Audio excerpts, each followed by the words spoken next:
What is the most powerful element in the world of Avatar: The Last Airbender? While binge-watching this show on Netflix, this question often came to my mind. It wasn't until after I'd finished watching Sozin's Comet and crying through the entire Appa episode that I found out the answer, and it's a lot simpler than you'd think. This element is so strong that imagine all other elements are playing just a normal game of rock, paper, scissors. Except in this one, there's a fourth option, which not only beats all the others, but is so powerful that it almost doesn't even make it fun anymore. Like Homelander or Smash Bros. Brawl Meta Knight.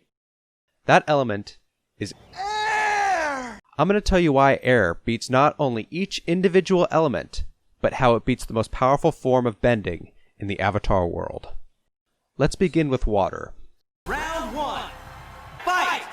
While water is a powerful element, let me tell you why it's fundamentally and anatomically trash compared to air. Water is composed of 3 atoms, 2 of hydrogen and 1 of oxygen. I don't know what hydrogen is. I didn't look it up, so it's not relevant to my argument. But oxygen is, though. With water literally being made out of air's atomic element oxygen, any advanced airbender could not only render a waterbender's powers useless, but could also rip oxygen from the molecule, splitting water itself. Do you know what that does to water? Let me just get my eraser here, and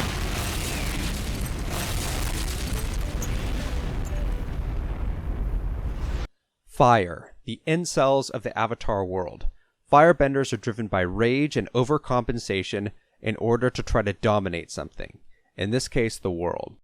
Their hubris is their downfall, however, and airbenders will take them to church just like the rest of them. Fire needs oxygen in order to burn. Without it, there is no fire. Airbenders can easily smother the life out of their bending, and thus the bender themselves. Earth, the toughest of the 3 elements to face. Earth is categorized by its strength and stubbornness. As many know, it is the opposite element of air. Some extreme research and evidence is needed in order to prove air's dominance, as Earth itself is not composed of air. I call to the stand the movie Hercules. You remember the movie Hercules? I sure do. If you look very carefully, you can see how Hercules used the air titan in order to destroy the rock titan. In fact, it destroys the water and the fire titan with it as well. I should have just started out with this clip from the beginning. Finally, we come to the climax of this rumble. Air in sudden death against the most powerful form of bending in the Avatar universe, bloodbending. During the strength of the full moon and the Red River, an advanced waterbender has the ability to control the blood in another person's body, make them begin to lose control and become helpless to the actions of the bloodbender. An unbelievably difficult foe, the airbender has one last trick up their sleeve. Under certain conditions, each element can greatly increase in power and efficiency. For firebenders, this is during comets, waterbenders, or in this case bloodbenders, during the full moon, and of course earthbenders on April 22nd. In order for an airbender to awaken their full potential and strength, they must eat Lay's potato chips, summoning the airbending powers of the Avatar themselves. Now the final fight for the elements will begin against none other than Katara.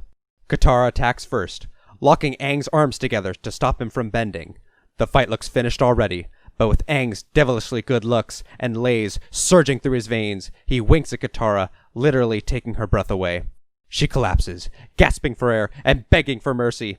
He approaches full of pride and pity, but thinks to himself, wait, bloodbenders can bend because there is water in the blood and body.